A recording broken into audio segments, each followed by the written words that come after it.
الجواب غادي يكون ان شاء الله يوم الاربعاء في الميدان.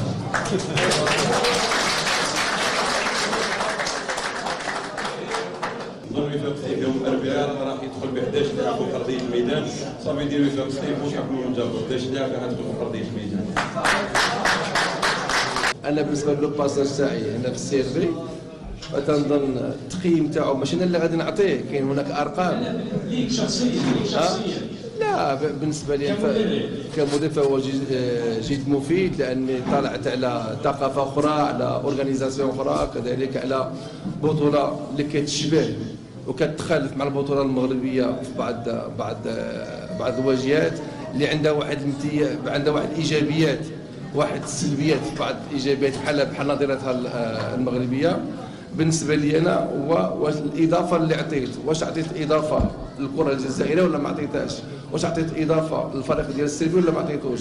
تنظن الحمد لله الارقام راه واضحه، ولا غدا غادي نخرج من العاصمه او من السيربي فتنظن خليت بلاصتي كما تيقولوا نخيه، خرجت براسي مرفوع، وكنشكر جميع الفعاليات وجميع الشعب الجزائري بصفه عامه والجمهور ديال بلوزداد بصفه خاصه على الاحترام وعلى التقدير اللي حظيت به طيله الفتره تاعي اللي كنت هنايا.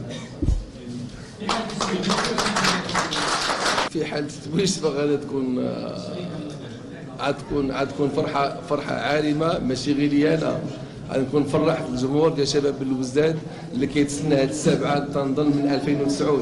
هذا بالنسبه لي انا، فاحنا لا انا ولا ستاف ولا اللاعبين اللي هما الممثلين الحقيقيين داخل الميدان باش ان شاء الله هذه السابعه تكون بلوزداديه رغم صعوبه المباراه. شباب بلوزداد في روحها مستقبل.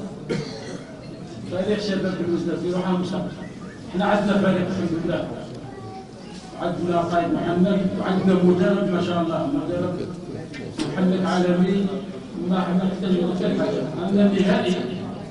نلعبوا النهائي ان شاء الله وما ضغط ايجابي، يعني ضغط تاع فرحه، ماشي ضغط اللي كنا يعني نهار الاول كنا نلعبوا على تفادي الصعوبات، كان ضغط سلبي. نظن بالك نهار اللي جا المدرب ومانيش نرمي عليه في الورد، ولا نهار اللي جا المدرب كنا نلعبوا المراتب الاخيره، الوحيد اللي امن في القدرات تاعنا، باسكو قبل ما يشدنا جا شافنا قبل، الوحيد اللي امن في القدرات تاعنا وقال بلي بالفريق هذا نقدر نلعب المراتب المشرفه، سي بيان هو الفضل عنده فضل كبير على هذا الفريق باش يعني شفنا وباش وصلنا لهذه المرتبه. نظن واش راح نقول لك انا بهذه البروسو مودو على لا فينال هذه، الوعد اللي نعدوا به انصارنا هو انه يوم الاربعاء ان شاء الله اون دوني سيريان باش نفرحوهم ان شاء الله. واي مباراه نهائيه فيها منتصر وفيها منهزم، وكما تنقول المباراه النهائيه كتلعب على جزئيات صغيره، والفريق اللي كيستغل الاخطاء ديال الخصم اللي تيكون مركز واللي كيستغل كذلك اكبر عدد من الفرص اللي كيجيوه تينتصر. تنظن المباراه ديال يوم الاربعاء فهي مباراه كتختلف على البطوله، مباراه كتختلف على جميع المباريات اللي شفنا. يمكن الفرق الوحيد بيننا وبين ستيف هو التجربه والاستئناس بمباريات بهذا الحجم، وتنظن بان العزيمه والطموح اللي عندنا فهو اكبر بكثير من الخصم اللي امامنا.